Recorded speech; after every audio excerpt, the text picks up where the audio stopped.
After that huge blizzard, New Hampshire roofs are under some serious threat. Okay, let's break it all down. Yeah, this looks pretty, right? But what you're really seeing here is a major warning sign for your home.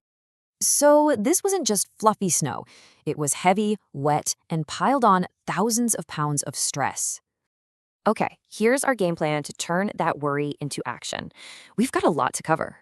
So you're basically fighting two things here, the immediate weight and that sneaky water damage that comes later.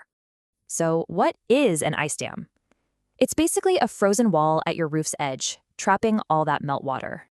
This is how it happens. You've got snow on top and heat from your house melting it from below. Okay, if you see any of these things, your house is practically screaming for help. You gotta act fast.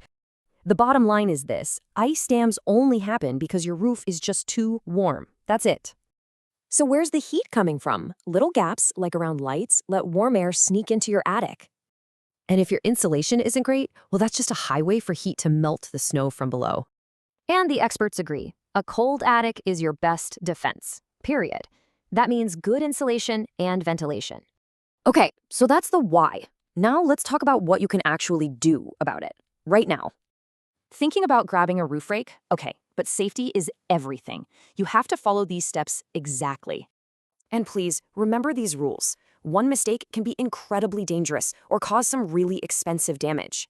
But look, DIY isn't always the answer. Knowing when to call in a pro is just as important.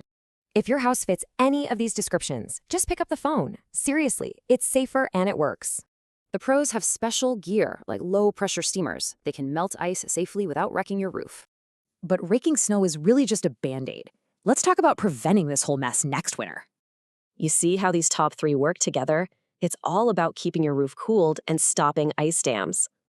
This right here, this is the goal. A whole system working together to beat those harsh New England winters. So the big question is your roof ready for what's next? A little work now saves a ton later.